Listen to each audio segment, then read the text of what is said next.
Quero te convidar a abrir sua Bíblia em João, a partir do capítulo 13. Deixe seu dedo a Bíblia aberta também, nós vamos passear um pouco por esse evangelho nessa noite. Eu quero começar meu sermão fazendo uma pergunta, só para variar. Você já parou para pensar no dia em que você estiver próximo da sua morte? As últimas palavras que você diria? Já parou para pensar nisso? Suponhamos que você saiba que irá morrer dentro de poucos dias. O que você faria até lá? Com quem você gostaria de estar nesses momentos? Quais seriam as suas últimas palavras? Dizem que nos seus últimos momentos de vida, os homens eles tendem a querer estar com quem eles mais amam. Eles também tendem a dizer a verdade e dar valor ao que realmente importa. Nessa hora, por exemplo, muitos começam a confessar os seus pecados. Dizer tudo o que já fizeram de errado na vida. Outros pedem perdão para a família.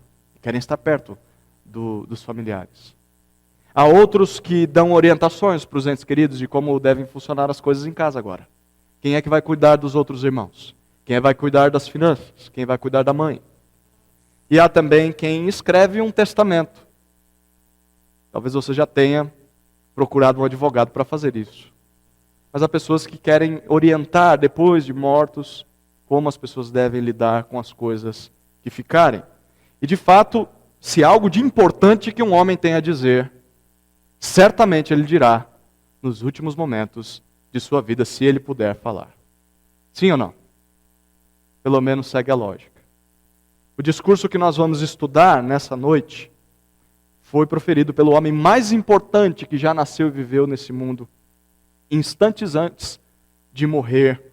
E com certeza isso, o que ele disse, deveria ser alvo do nosso interesse. Os capítulos 13 até 17 do Evangelho de João nos narram o que aconteceu provavelmente dentro de um intervalo de umas 4 ou 5 horas da última noite de Jesus com os seus discípulos antes de ser morto pelos judeus. Então são 5 capítulos que descrevem provavelmente 5 horas nessa última noite. E como nós temos dito a respeito desse livro, ele é dividido em duas partes principais. A primeira parte nós vimos na semana passada, capítulos 1 até 12, nós encontramos o chamado Livro dos Sinais. E por que é chamado assim? Porque relata os milagres que Jesus fez à vista de todas as pessoas, aquelas diferentes multidões que o seguiam, em um período aproximadamente de 3 anos, seu ministério aqui na terra. A segunda parte do livro é chamada de o Livro da Glória. Então agora a partir do capítulo 13, vai até o final do livro, capítulo 21. Nesses capítulos nós somos apresentados as últimas 3 semanas de Jesus na terra. E essas 3 semanas onde ele revela a sua autoridade, através da sua morte e ressurreição, e os seus discursos, que agora não são mais discursos às multidões, mas são os discursos aos discípulos. Portas adentro, somente ele e aqueles homens. E a cronologia dos eventos dessa segunda parte do livro, dos capítulos 13 até 17, seria a seguinte. Primeiro, Jesus tem uma longa conversa com cada um deles ao redor de uma mesa, onde eles estão jantando e onde eles participaram da última ceia. E depois, Jesus faz isso depois de lavar os pés de cada um deles. Nós vemos isso dos capítulo 13 até o capítulo 17. Depois, em segundo lugar, no capítulo 18, Jesus vai até o jardim do Getsemane. Ali ele ora ao Pai, e ali ele é preso pelos guardas, pelas autoridades da época, depois da traição de Judas. Em terceiro lugar, no capítulo 19, Jesus é negado por Pedro, ele é julgado injustamente por Pilatos e pelas autoridades da época, até que ele é crucificado e é sepultado, tudo isso em apenas um capítulo. E por fim, capítulos 20 a 21, Jesus ressuscita em um domingo, Jesus aparece para os discípulos, tem uma última conversa com Pedro, restaurando Pedro da traição, da negação, melhor dizendo. Perdoa Pedro e restaura ele ao ministério apostólico. Portanto, nessa noite nós vamos dar a introdução ao livro da glória. Nós O desafio aqui será observar alguns detalhes daquilo que Jesus disse naquela última noite, naquela quinta-feira em que ele foi traído por Judas, a quinta-feira que antecedia a Páscoa. E ao todo, o que nós temos diante de nós, desde o capítulo 13 até o capítulo 17, são 155 versículos. É óbvio que por questão de tempo, nós não conseguiremos estudar todos eles em todos os seus detalhes, né? Por isso, o meu objetivo principal nesse sermão será tratar de 5 assuntos principais que se destacam como os mais importantes deste discurso. De tudo que nós lemos, você vai perceber que Jesus se repete e é enfático nesses 5 assuntos. Portanto, nós estamos diante das palavras mais importantes da história, já ditas por alguém, porque elas foram proferidas pelo autor da vida, aquele que é o Deus Criador encarnado antes da sua morte de cruz. É como se o que nós vamos ler aqui fosse uma espécie de testamento de Cristo. Então, se você tem algum tipo de interesse em Jesus, algum tipo de interesse pela obra de Jesus nesse mundo, aqui estão 5 assuntos mais importantes que Jesus mesmo quer que você saiba a respeito dele. Vamos observar então esses 5 assuntos. O primeiro assunto importante que Jesus levanta nessa noite é que Jesus fala sobre a sua partida e sobre o seu retorno. Jesus fala sobre a sua partida e sobre o seu retorno. Perceba as primeiras palavras do discurso de Jesus aos discípulos, capítulo 13, versículo 1. Olha o que esse versículo nos diz. Antes da festa da Páscoa, sabendo Jesus que havia chegado sua hora de passar deste mundo para o Pai, e tendo amado os seus que estavam no mundo, amou-os até o fim. Perceba a ênfase no verbo amar. Jesus amou seus discípulos e amou até o fim, até o momento da sua morte. Tudo que está para acontecer a partir de agora é uma demonstração, é uma marca do amor de Jesus pelos seus. E como Jesus ilustra esse amor pelos discípulos? Versículos 4 e 5 desse capítulo, olha o que dizem. Jesus levantou-se da mesa, tirou o manto e, pegando uma toalha, colocou-a em volta da cintura. Em seguida, colocou água em uma bacia e começou a lavar os pés dos discípulos e a enxugá-los com a toalha que trazia em volta da cintura. Nesse ato aqui que nós conhecemos, que é o chamado lava-pés, Jesus deixa bem claro o que ele estava para fazer após aquela refeição. Jesus se colocaria em lugar de servo daqueles homens, a fim de poder limpá-los de toda a sua sujeira. Jesus iria morrer no lugar deles, para livrá-los do seu próprio pecado. Agora perceba um verbo que se repete 3 vezes nesses primeiros 11 versículos. Perceba no versículo 1 que nós já lemos. Sabendo Jesus que havia chegado sua hora. Versículo 3. Sabendo que o Pai lhe entregara tudo nas mãos. Versículo 11. Pois ele sabia quem iria traí-lo. Qual que é o verbo que é repetido aqui? Saber. Jesus sabia que a sua morte estava próxima. E ele sabia, inclusive, quem iria traí-lo. Mas mesmo assim, ele lavou os pés do traidor. E quando Judas sai do recinto para entregar Jesus às autoridades judaicas, Cristo então diz no verso 33, agora um pouco mais à frente. Ele diz assim: filhinhos, estarei convosco apenas mais um pouco. Vós me procurareis, e como eu disse aos judeus, também vos digo agora, para onde vou, não podeis ir. Jesus estava prestes a partir, mas o caminho que ele iria tomar, nesse caminho os discípulos não poderiam segui-lo. Jesus estava se referindo à morte de cruz. Vocês não podem ir para a cruz comigo. Mas havia uma promessa fantástica que Jesus deixa aos discípulos. Agora no capítulo 14, versículo 3, um pouco mais à frente. Jesus diz assim em 14, 3. E se eu for e vos preparar lugar, perceba, virei outra vez e vos levarei para mim, para que onde eu estiver estejais vós também. O que Jesus está dizendo, eu vou abrir a porta para que vocês possam chegar até Deus Pai. E quando eu fizer isso, quando isso for cumprido, eu voltarei novamente à presença de vocês.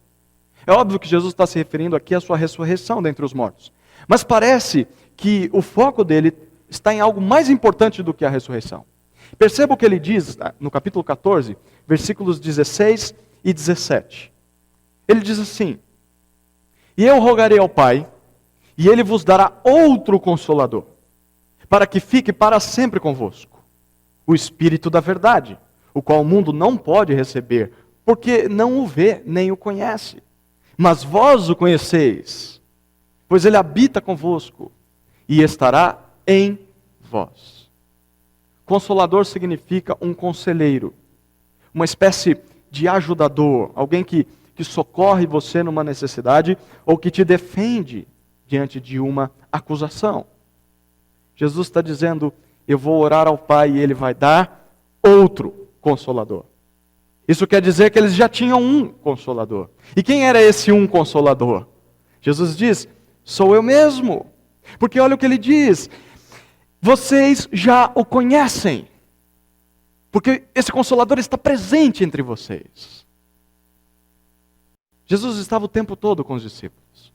Jesus estava ali aconselhando os discípulos, ajudando eles nas suas dificuldades, protegendo eles do mal, socorrendo, defendendo, instruindo.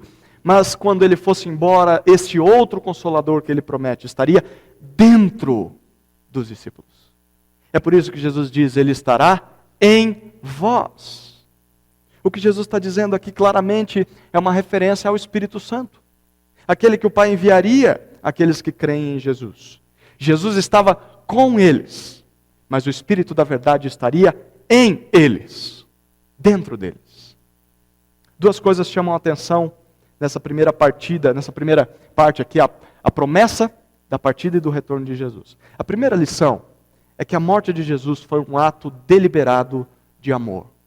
A morte de Jesus foi um ato deliberado de amor. Jesus não foi pego de surpresa com a traição de Judas. Jesus não foi pego de surpresa quando os guardas apareceram lá para prendê-lo. Ele: e agora, o que eu faço? Eu não tenho para onde fugir, vou ter que ser preso. De modo nenhum. Jesus sabia desde o início que ele seria traído por Judas. Ele sabia desde o início que seria morto. Aliás, foi para isso que ele veio ao mundo. Foi para ser traído e morto. O fato de Jesus ter se entregado à morte nos mostra o quanto ele amou os discípulos. E amou até o fim.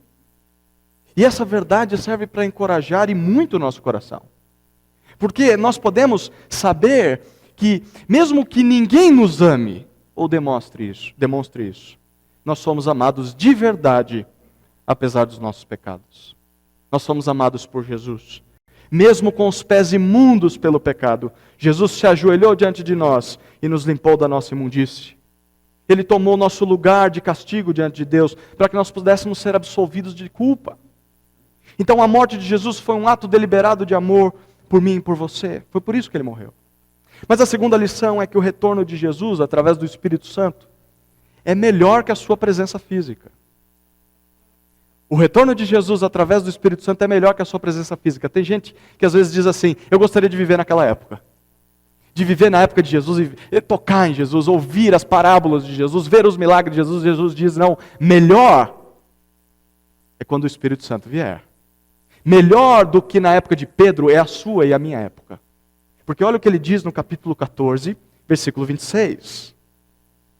14, 26, Jesus diz: mas o Consolador, o Espírito Santo, a quem o Pai enviará em meu nome, ele vos ensinará todas as coisas e vos fará lembrar de tudo o que eu vos tenho dito. Havia coisas que os discípulos não entendiam. Coisas que os discípulos nem mesmo lembravam, mesmo que era Jesus quem estava ensinando para eles. E Jesus diz: mas o dia em que o outro Consolador vier, vocês vão aprender todas essas coisas com ele, e vocês vão se lembrar de tudo o que eu ensinei a vocês. Mesmo não podendo ver a Jesus em momentos de crise, isso aqui é para nós podemos confiar nessa verdade, no fato de que Jesus está dentro de nós, através do Espírito Santo o tempo todo. É muito melhor do que com os discípulos. Havia momentos em que eles se separavam de Jesus, mas nós nunca somos separados do Espírito Santo. É Ele quem nos consola, é Ele quem nos encoraja, é Ele quem nos anima. É Ele quem nos ensina o que nós devemos aprender sobre Deus. É Ele que nos faz lembrar da palavra de Jesus no dia a dia. É por isso que diante da tentação, você se lembra de um versículo bíblico. Você se lembra de que Deus existe. Você se lembra que aquilo é pecado. Porque o Espírito Santo está ali dentro dizendo, olha aqui, lembra da palavra de Jesus. Essa é a primeira parte. Jesus fala sobre a sua partida e o seu retorno no Espírito. O segundo assunto importante, do qual Jesus trabalha nesse discurso, é que Jesus fala sobre os benefícios de termos o Espírito. Falamos um pouquinho já, mas ele destrincha isso, ele abre vários benefícios de termos o Espírito Santo. Capítulo 14, no verso 12, Jesus faz uma promessa quase que inacreditável. Olha o que ele diz no versículo 12 do capítulo 14. Em verdade vos digo, aquele que crê em mim, também fará as obras que eu faço, e as fará maiores, pois estou indo para o Pai. Quando os discípulos recebessem esse outro Consolador, iriam fazer juntos as obras de Cristo e até fariam obras maiores do que as de Cristo. A razão, ele diz, porque eu vou para o Pai, ou seja, eu não continuarei aqui. Então vocês vão dar continuidade ao meu ministério nessa terra. Os discípulos serão capacitados pelo Espírito a praticar boas obras e em maior escala. Porque pensa, Jesus era apenas um. Agora imagine os discípulos, no mínimo eram 11. Depois aumentou para 12, depois para centenas e centenas de milhares. Até que hoje nós temos uma grande parcela da humanidade cristã. Essa parcela tem o potencial e a capacidade de fazer muito mais do que Jesus fez, sozinho, um só. Mas como isso seria possível? Como seria possível simples homens cumprirem obras até maiores do que a de Cristo? Como nós vimos, porque eles receberiam o próprio Jesus em pessoa, dentro deles. Eu estarei dentro de vocês por meio do Espírito Santo. E que benefícios isso traria? Muitos. Perceba, primeiro benefício, eu quero propor aqui pelo menos 8 benefícios. Perceba o primeiro benefício, confirmação. Capítulo 15, verso 26, olha o que diz. Nesse versículo, Jesus diz que quando viesse o Consolador, ele daria testemunho de Jesus aos discípulos. Dar testemunho significa confirmar que algo é verdadeiro. Significa atestar que algo realmente aconteceu. Então o Espírito Santo nos confirma que Jesus é de fato Deus na terra. Então sem o Espírito, ninguém é capaz de ter essa certeza. É por isso que uma pessoa que não crê em Jesus, ela não consegue dizer Jesus é Deus. E eu me submeto a Ele como Senhor da minha vida, porque não tem o Espírito. Só quem tem o Espírito que dá testemunho de Cristo, o Espírito diz Jesus é Deus de fato, e a pessoa confia nisso. Segundo benefício, convicção, capítulo 16, verso 8. Olha um pouquinho mais à frente. Jesus promete aqui no capítulo 16, verso 8, que o Consolador, olha o que ele diz, iria, quando ele vier, convencerá o mundo do pecado, da justiça e do juízo. Convicção. Aqueles que confiam em Jesus são os únicos realmente convictos de que são pecadores, de que precisam de salvação. São os únicos que sabem que quem é que pode torná-los justos, que é Jesus Cristo. São os únicos persuadidos de que haverá um juízo final. Só quem tem o Espírito é que tem essa convicção. Terceiro benefício, condução.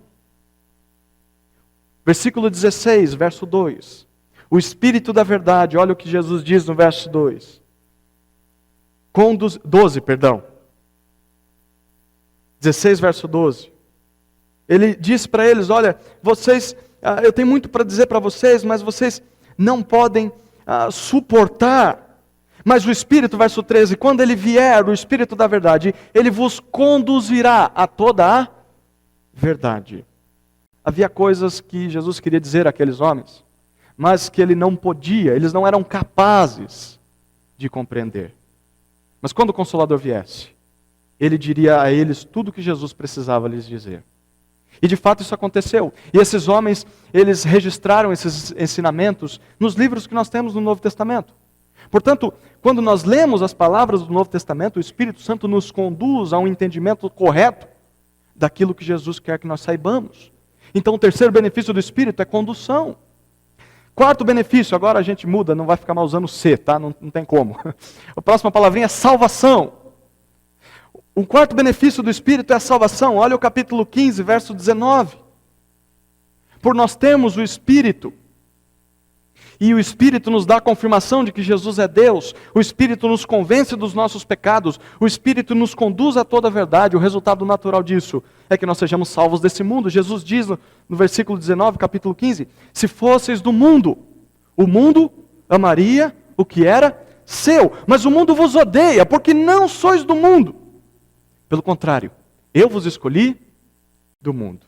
Através do seu Espírito, Jesus nos liberta das amarras desse mundo. E somos salvos para Ele.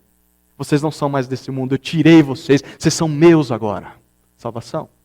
Quinto benefício de se ter o Espírito, capítulo 17, versículos 22 a 23, é união. União. Jesus ora ao Pai no capítulo 17 em favor dos discípulos, versículos 22 e 23, olha o que ele diz. Eu lhes dei a glória que me deste, para que sejam um, assim como nós somos um. Eu neles e tu em mim, para que eles sejam levados à plena unidade. A obra de Jesus foi para tornar todos os seus discípulos um só. Foi para produzir unidade entre nós. Mas essa unidade, ela é um resultado da unidade do próprio Deus. O Filho está unido ao Pai e nós estamos unidos ao Filho. Logo então, por estarmos unidos ao Filho, nós somos unidos ao Pai. Somos um no Filho. União com outros irmãos. Sexto benefício de se ter o Espírito, satisfação. Satisfação. Olha o capítulo 15, verso 11. Por diversas vezes, nós vamos ver só um versículo, mas por diversas vezes, Jesus diz que quando o Espírito viesse, os discípulos teriam a sua alegria. Para pensar nisso. Quando você vê alguém ganhando um presente, você vê a alegria daquela pessoa. E você pode até tentar participar daquela alegria, dizendo, muito bom, parabéns, mas não é você que está recebendo o presente, é aquela pessoa. Ela quem vai desfrutar daquele presente. Agora, imagine Jesus. Jesus está dizendo, eu tenho uma alegria plena, porque eu sou Deus, eu tenho comunhão com o Pai. Aí olha o que Jesus diz no versículo 11 do capítulo 15. Eu vos tenho dito essas coisas, para que a minha alegria permaneça em vós, e a vossa alegria seja plena. Por termos o Espírito Santo, nós temos acesso à verdadeira alegria dessa vida. A alegria que Jesus tem na sua comunhão com o Pai e com o Espírito. Então você só não vê a alegria de Jesus, você sente essa alegria. É por isso que um cristão triste, não que ele não se entristeça, mas aquele que parece que foi batizado no limão, sabe? Que é só murmuração, só reclamação, levanta dúvidas. Espera aí, o Espírito traz a alegria de Cristo. Uma alegria plena. Esse é o sexto benefício, satisfação. Sétimo benefício, frutificação. Jesus disse que nós faríamos obras maiores do que as dele. Que obras são essas? Olha o capítulo 15, verso 16. Capítulo 15, verso 16, Jesus diz assim: eu vos escolhi. Não fostes vós que me escolheste, pelo contrário, eu vos escolhi e vos designei a ir e dar fruto. E fruto que permaneça, a fim de que o Pai vos conceda tudo quanto lhe pedirdes em meu nome. Essas boas obras que nós vamos produzir são bons frutos, que Jesus produz através de nós. Porque lembra, Ele vai estar dentro de nós. Tudo que fazemos de bom é Ele agindo dentro de nós. Além disso, nós temos a certeza de que Deus vai atender nossas orações quando nós pedirmos segundo a vontade de Jesus. Essas são as obras maiores. Em oitavo e último benefício, perseguição. Perseguição. Já parou para pensar na perseguição como um benefício? Olha o que Jesus diz, capítulo 15, verso 18. Ser odiado pelo mundo não parece ser uma coisa boa, né, a princípio, mas é uma forma de se identificar com Jesus, é sofrer seguindo o exemplo dele. Olha o que ele diz, o 15 e 18, se o mundo vos odeia, sabei que primeiramente odiou a mim. Versículo 20, se perseguiram a mim, também vos perseguirão. Então, em resumo, ter o Espírito Santo é o mesmo que ter Jesus vivendo dentro de nós. Ter o Espírito Santo é ter Jesus dentro de nós, agindo através das nossas vidas. Em outras palavras, ter o Espírito Santo é atingir o propósito para o qual nós fomos criados. É viver cheio de satisfação diante de Deus, no mundo que Deus criou. Portanto, nós precisamos sempre ter essa lembrança. Só quem está unido a Jesus pelo Espírito Santo tem a verdadeira alegria dessa vida. Nada neste mundo pode nos dar o que só o Consolador pode oferecer. Mas ao mesmo tempo, ter Jesus dentro de nós implica naturalmente em sermos separados do mundo. E por sermos separados do mundo, tudo que é diferente dele, o mundo odeia. Porque o mundo ama o pecado, e tudo que é diferente dele, o mundo diz: eu não quero ficar perto de você. Você não me agrada, porque você me impede de fazer o que eu gosto de fazer. Então nós não deveríamos nos surpreender com o ódio das pessoas só porque nós somos parecidos com Jesus. É natural que esse ódio surja, é natural que isso aconteça. Nós não devemos esperar amor de um mundo descrente. Porque esse mundo descrente, como Jesus, nós devemos esperar dele ódio, porque ele odiou a Jesus, e Jesus disse: se me odiou, vai te odiar também, porque você me imita. Ele vai te rejeitar, ele não vai te compreender, ele vai te perseguir e talvez ele vai te matar. Isso também é uma bênção de termos o Espírito. Vamos para o terceiro assunto importante. Jesus fala sobre a dinâmica que há entre amá-lo e obedecê-lo. Terceiro assunto importante, Jesus fala sobre a dinâmica que há entre amá-lo e obedecê-lo. Capítulo 13, verso 34. Nesse verso, Jesus deixou uma ordem bem clara aos discípulos. Olha o que ele diz: eu vos dou um novo mandamento, que vos ameis uns aos outros, assim como eu vos amei, que também vos ameis uns aos outros. Gideão falou um pouquinho sobre repetição, né? Às vezes repetição não significa nada, mas às vezes significa muita coisa. Perceba que Jesus está dizendo: eu estou dando um novo mandamento. Mas a ordem de amar o próximo, ela não era uma coisa nova. Se você lê o Antigo Testamento, você vê essas palavras sendo ecoadas em vários mandamentos. Na verdade, no Antigo Testamento, Deus já tinha ordenado que isso acontecesse. Que as pessoas amassem umas às outras como elas já se amam. O que há de novo no que Jesus está dizendo aqui é o padrão que deve ser imitado. Qual é o padrão? Assim como eu vos amei. Amem uns aos outros. Nós somos chamados a amar, a considerar, a tratar os outros discípulos de Jesus da mesma forma com que Ele nos ama, com que Ele nos considera, com que Ele nos trata, não da forma com que os outros nos consideram, não da forma com que os outros nos amam, da forma com que os outros nos tratam. É olhar para Jesus. O amor que nós vemos em Jesus é um amor único, é verdadeiro amor, que esse mundo nunca sequer ouviu falar, nunca sequer viu um amor igual. Então, quando nós amamos como Ele nos ama, quando nós nos relacionamos com irmãos, e assim refletimos o tratamento de Jesus a cada um de nós, é natural que o mundo reconheça que nós somos diferentes e nos identifique como seguidores de Jesus.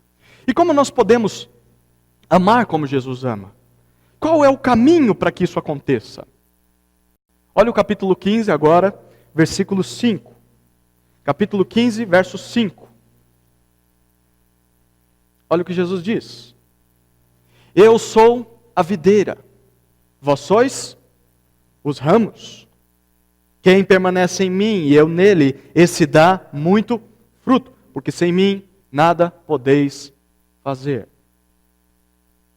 Para produzirmos frutos de amor uns aos outros, precisamos permanecer em Jesus, a verdadeira videira.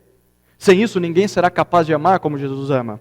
E aí vem a bendita pergunta, né? O que significa permanecer em Jesus? Que negócio subjetivo.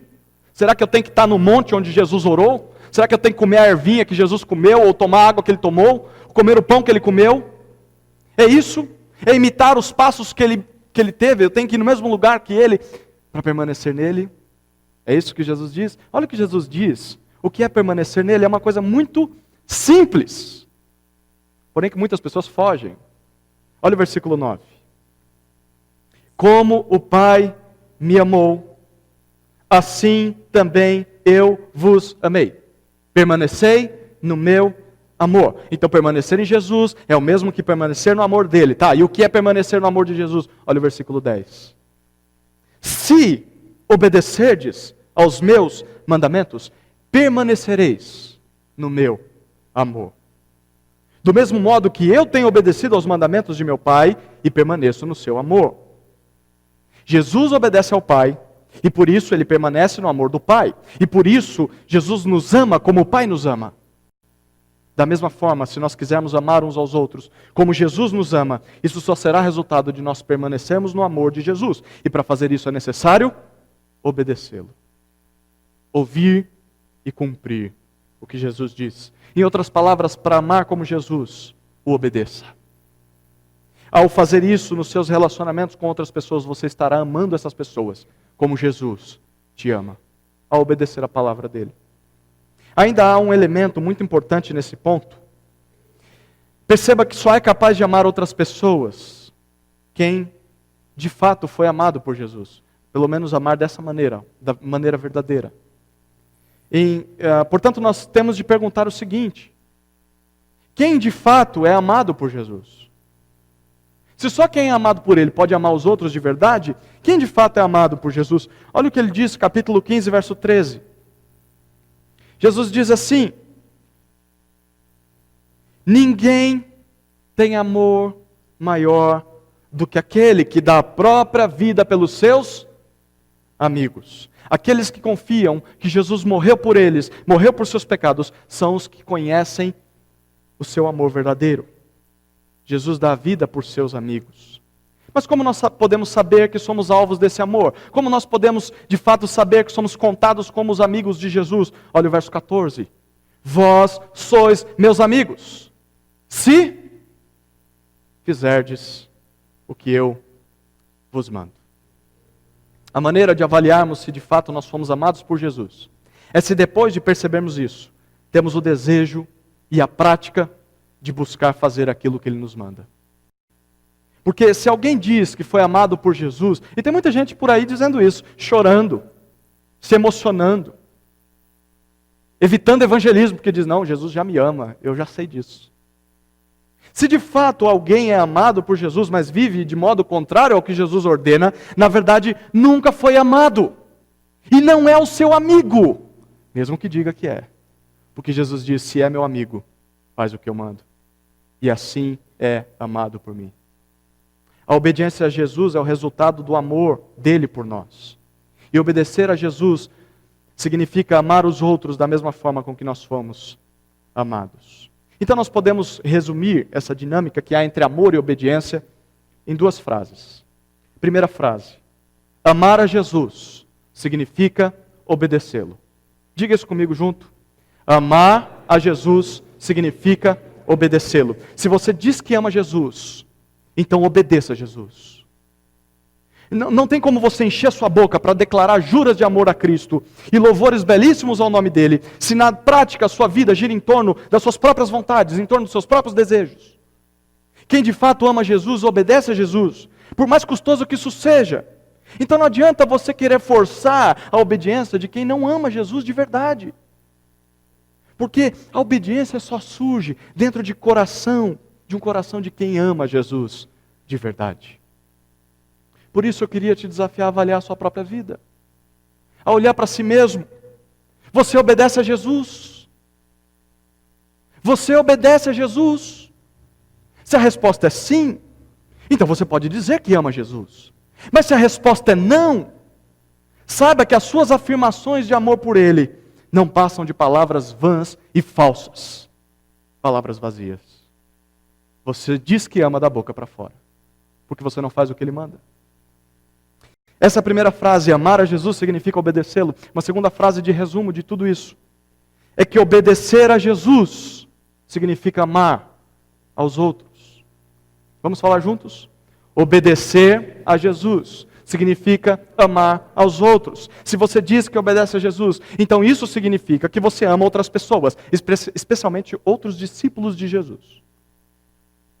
quando em nossas vidas há nojo, há ódio, ou como os adolescentes dizem, há ranço, ou rancor, maldade, punição, um castigo desnecessário a outro seguidor de Jesus, então nós estamos desobedecendo a Jesus. E desobedecer a Jesus significa dizer que nós não o amamos tanto quanto nós afirmamos amar. Portanto, nós devemos constantemente sondar as nossas práticas diárias, uns para com os outros, para ver se realmente nós estamos obedecendo a Jesus. Em nossos relacionamentos, se aquelas pessoas que são nossos irmãos, irmãs, são diferentes de nós, mas têm a mesma fé no Senhor Jesus, se nesses relacionamentos nós temos amado essas pessoas, nós temos considerado elas, nós temos tratado elas, nós temos perdoado elas como Jesus nos ama, como Jesus nos considera, como Jesus nos trata, como Jesus nos perdoa, então de fato nós amamos a Jesus e estamos obedecendo a Jesus. Essa é uma boa avaliação. Quarto assunto importante que Jesus trata nessas últimas horas de vida. Jesus fala sobre a glorificação mútua que há na Trindade. A glorificação mútua que há na Trindade. Esse aqui é um assunto um pouco mais teórico e teológico, mas nós veremos que é muito prático para as nossas vidas e para o nosso tratamento para com Deus, principalmente no nosso culto a Deus. Então, eu quero que você tenha um pouco de paciência para ouvir um pouquinho de teologia, tá? Se tudo que a gente já está dizendo não é teologia, tudo é teologia. Mas, durante todo esse evangelho, e eu te encorajo a ler ele, se você não começou a ler o evangelho de João, você está perdendo tempo. Tem mais 2 semanas para você ler. Então, na verdade, 2 semanas para ler o evangelho de João. Vale a pena, porque faz todo sentido quando a gente ouve uma mensagem e está lendo o texto em casa. Mas se você ler esse evangelho, e eu espero que você leia, ou já tenha lido alguma vez na sua vida, você é apresentado à ideia de que há um só Deus.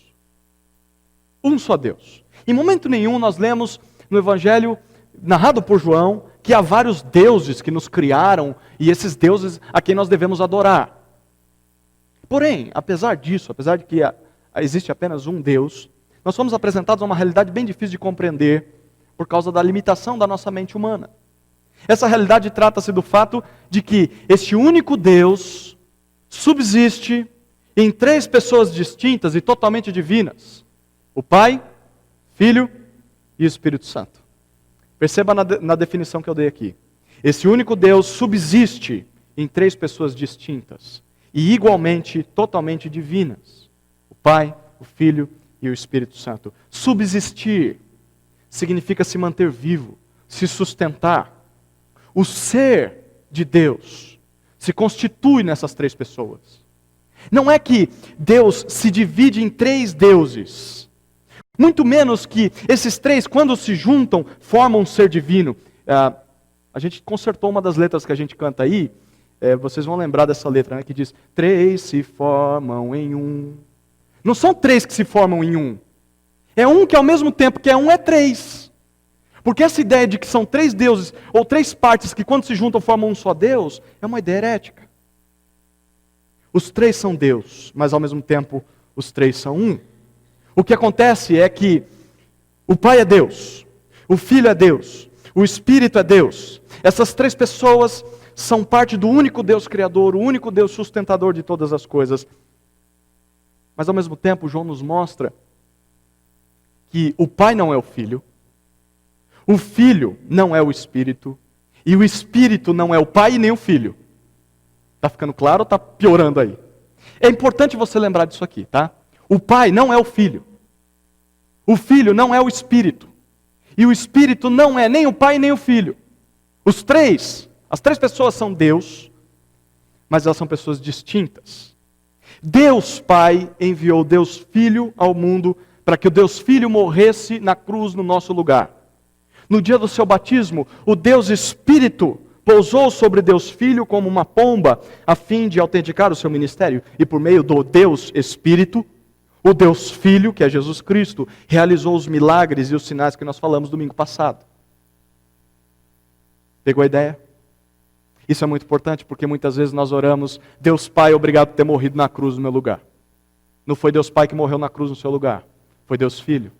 E às vezes nós olhamos Deus Espírito, eu rogo para que o Senhor que enviou Deus Filho aí para morrer na cruz. Não, foi Deus Pai que mandou.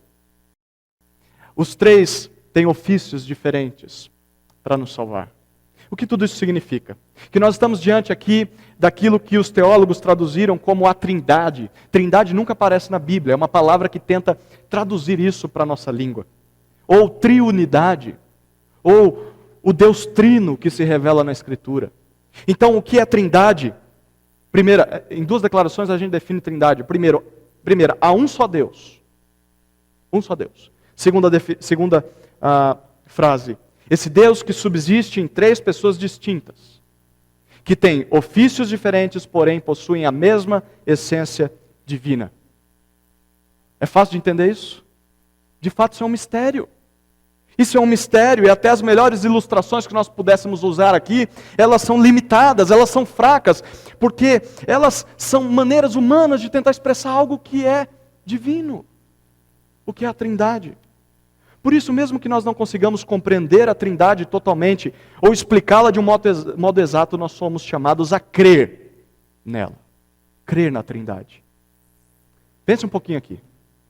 Se um homem erguesse as suas anotações e dissesse que inventou a Trindade seria ilógica. Sim ou não? Faria sentido nenhum. E seria difícil de entender. Mas a Trindade, ela é exatamente a forma como Deus se apresenta a nós na Bíblia. Por isso, se nós quisermos dar ouvidos ao Deus Criador, nós devemos confiar que Ele é um Deus trino.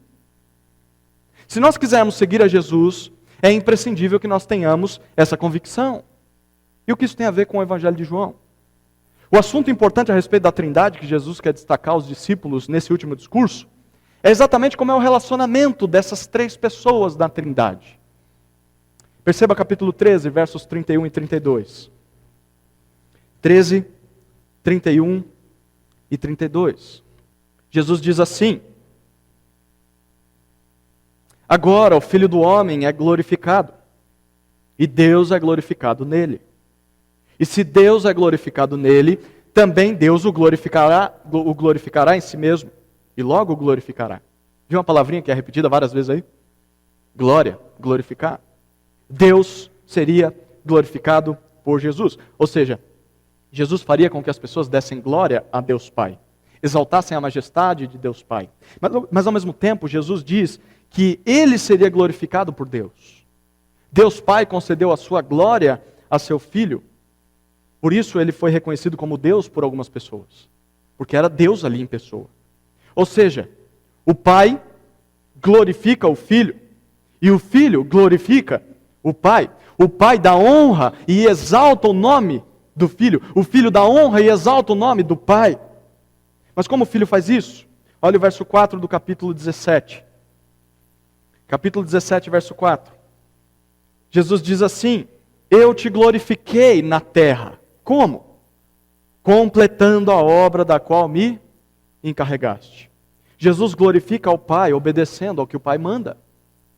E como é que o Pai glorifica ao Filho? Olha o versículo 5 desse capítulo. Agora, pois, glorifica-me, ó Pai, junto de ti mesmo, com a glória que eu tinha contigo antes que o mundo existisse. O Pai glorificaria o Filho ao ressuscitá-lo dentre os mortos e devolvendo a ele a glória que ele tinha antes de vir ao mundo. E o Espírito Santo onde entra em tudo isso?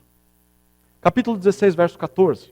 Falando sobre o Consolador que seria enviado, Jesus diz, 16:14.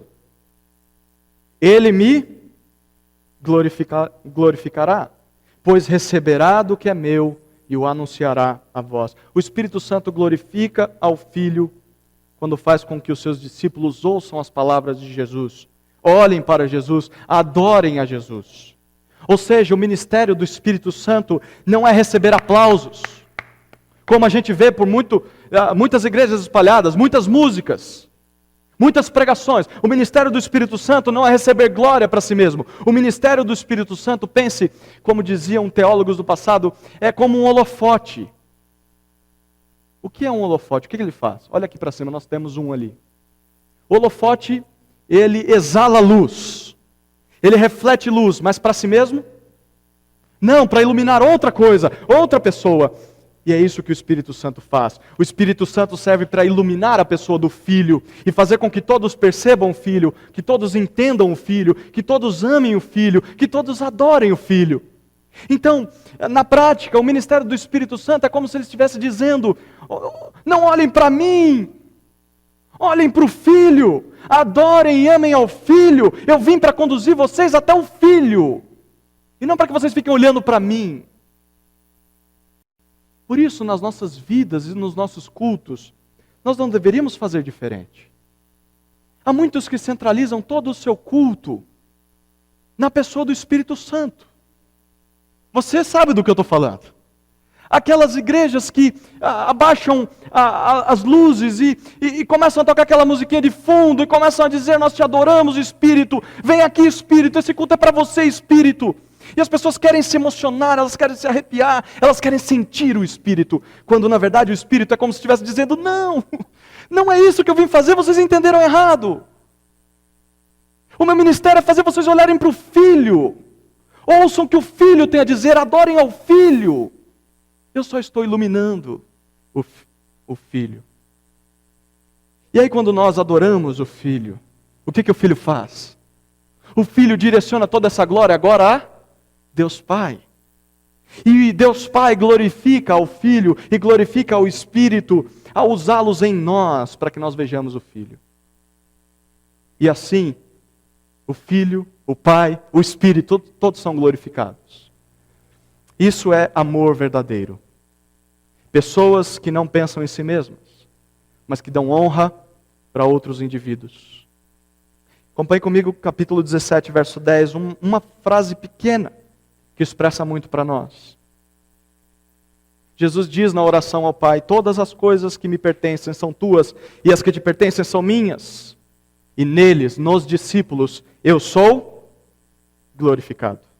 Ou seja, nós somos chamados a participar dessa glorificação que há em Deus. Nós somos chamados a glorificar o Filho nas nossas vidas, nos nossos cultos, e quando nós glorificamos ao Filho, quando nós fazemos o que Ele nos manda, nós estamos glorificando ao Filho. E nós somos chamados também a espelhar esse tipo de amor uns aos outros. Não busquemos o nosso bem, e sim o bem do outro. Aquela dança maravilhosa que há na Trindade, em que um glorifica o outro, um olha para o outro. Isso é o que deveria acontecer na igreja.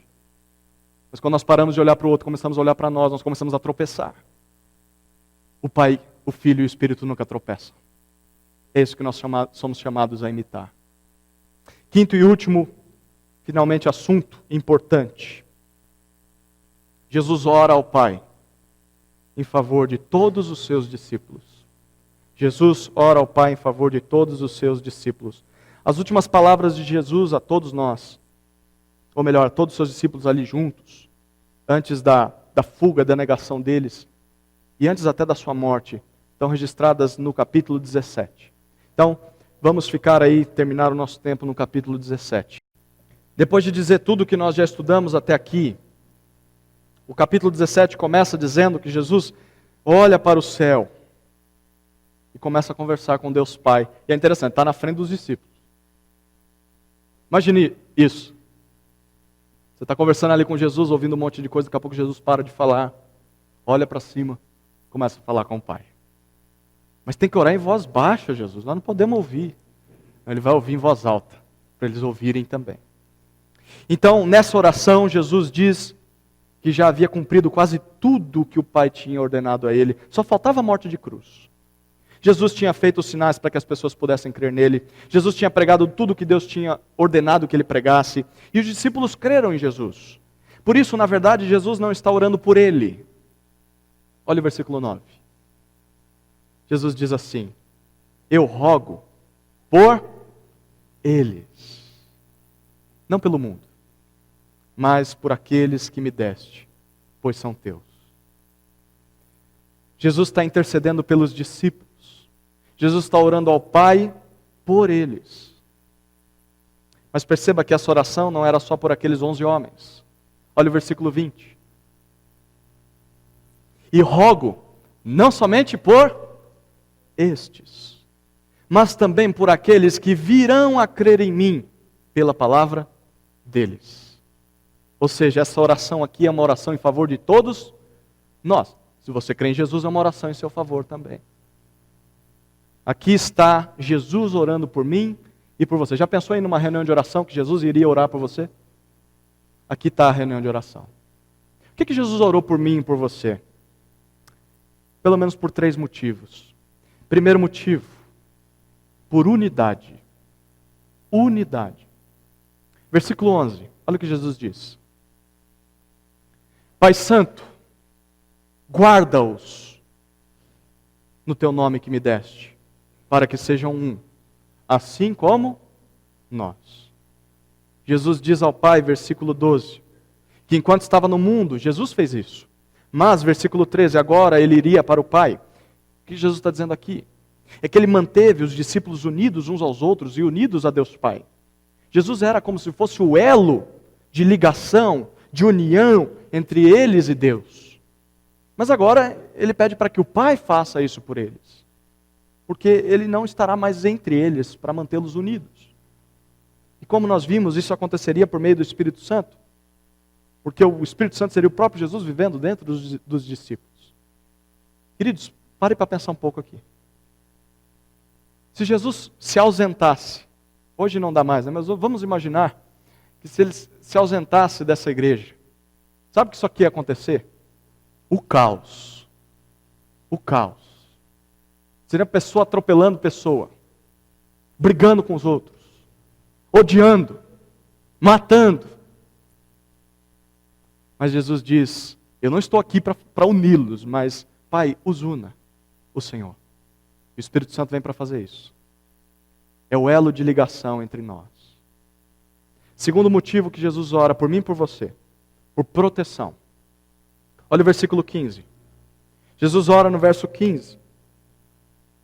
Ele diz assim, não rogo que os tires do mundo, mas que os guardes do maligno. Uma vez que os discípulos ouvem a voz de Jesus, o mundo os odeia, nós já vimos isso, como odiou a ele.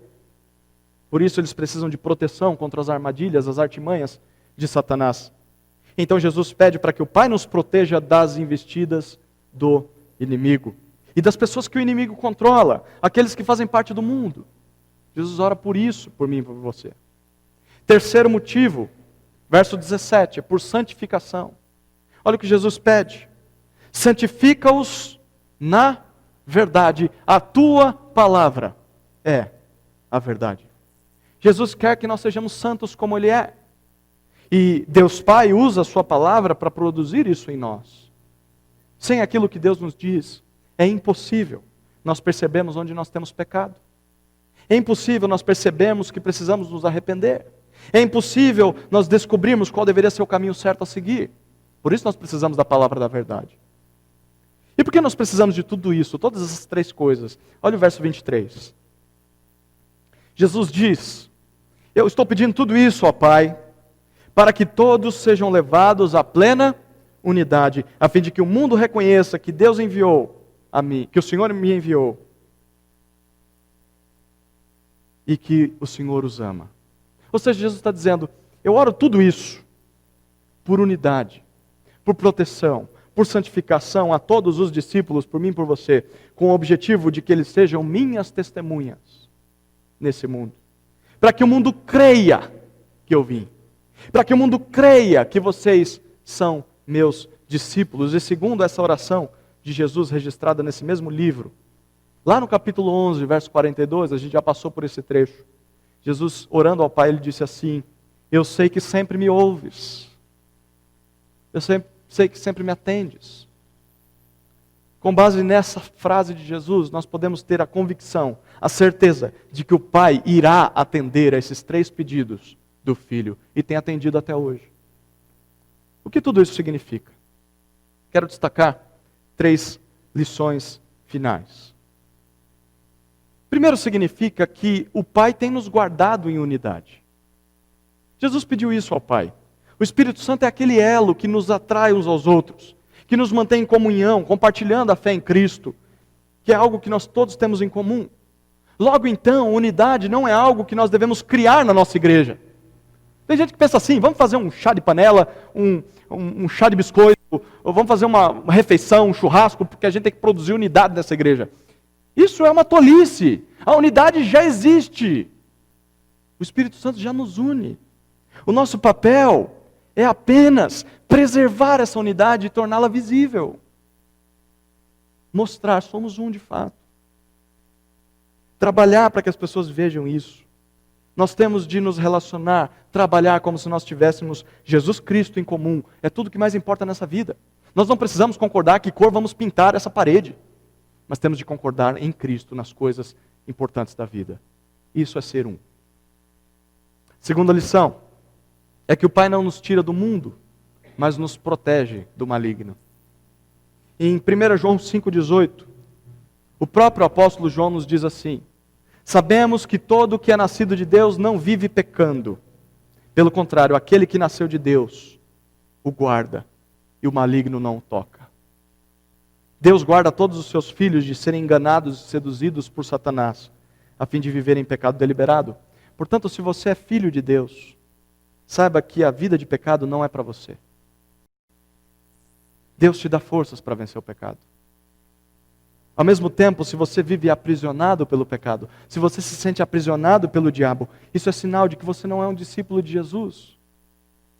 Todo aquele que crê em Jesus, o maligno não toca. Não tem poder para te controlar. Ele pode armar armadilhas contra você, fazê-lo cair, mas ele não pode controlar as suas ações e te fazer um escravo do pecado. Porque Deus o guarda. Ou seja, o Pai não nos tira do mundo, mas nos protege do maligno.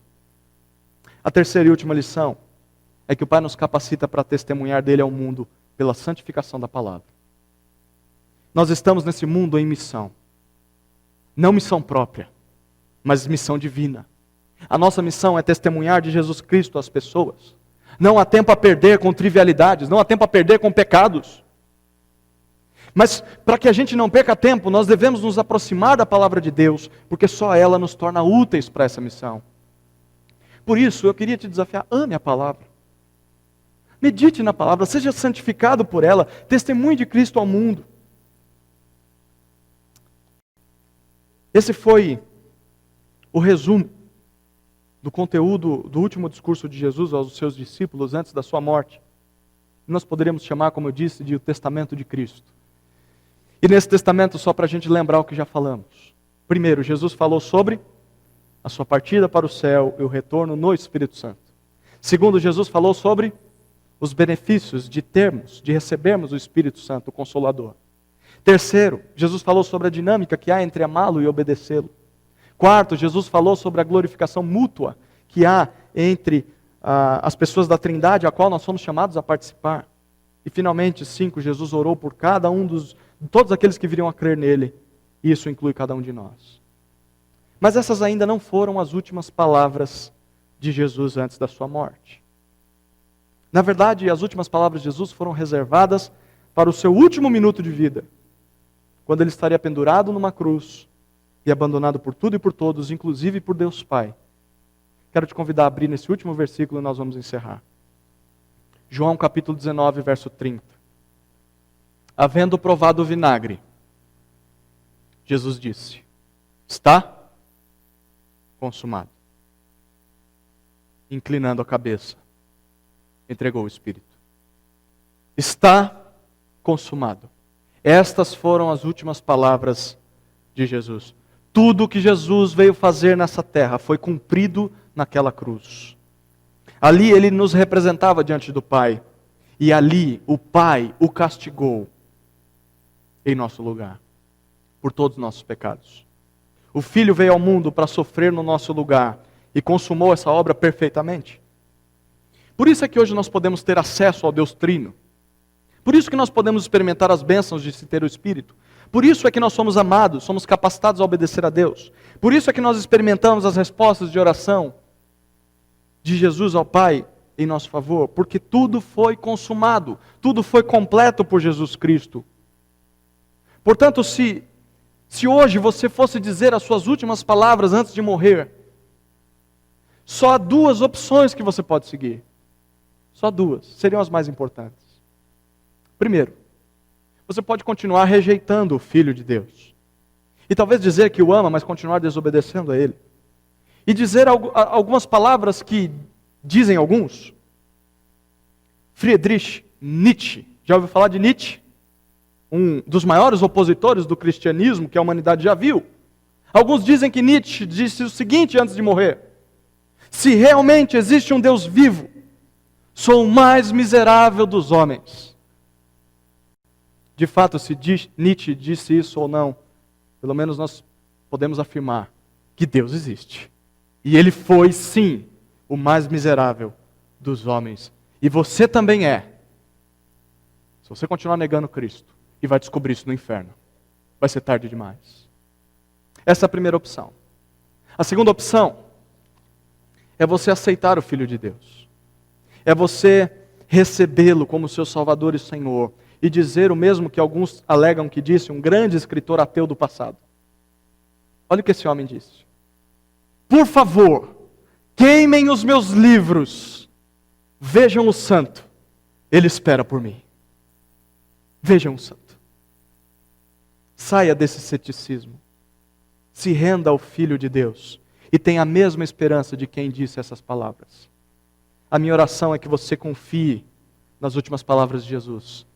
E assim receba a vida eterna. Amém? Vamos orar. Querido Deus Pai, nós te adoramos. Nós te louvamos. Por causa do teu plano eterno. De criar um mundo. Um universo. E seres humanos. Para que essa humanidade pudesse se relacionar contigo. O teu plano desde o início sempre foi esse. Para que experimentássemos essa alegria e esse amor, esse gozo que há nas pessoas da Trindade. E nós te louvamos porque apesar da nossa queda em Adão, da nossa fuga do Senhor, da nossa rebeldia, mesmo assim o Senhor enviou o Deus Filho. E a Ele a quem nós nos dirigimos nesse momento. Deus Filho, obrigado pelo teu grande amor com que nos amou. Porque o Senhor nos amou até o fim, e o fim foi a morte de cruz. Obrigado porque apesar de nós, o Senhor nos amou. Nós te amamos, Deus Filho. Nós vivemos para Ti. O Senhor é a vida dos homens, é a luz dos homens. Nós queremos vê-lo, nós queremos contemplá-lo. Nós queremos senti-lo a cada momento de nossas vidas. E por isso nós olhamos agora para o Espírito. Porque é Ele quem nos faz sentir isso. É Ele quem nos direciona para Ti. Ó Espírito Santo, abra os olhos do nosso coração. Cumpra teu ministério nas nossas vidas. Nos ilumine a Cristo. Nos conduza a Ele. Nos faça amá-lo. Nos faça obedecê-lo. E quando não tivermos palavras, Espírito, ore por nós. Interceda em nosso favor, porque não sabemos falar direito. Quando estivermos diante de uma tentação, nos convença do pecado. Nos impeça de pecar, nos conduza à obediência.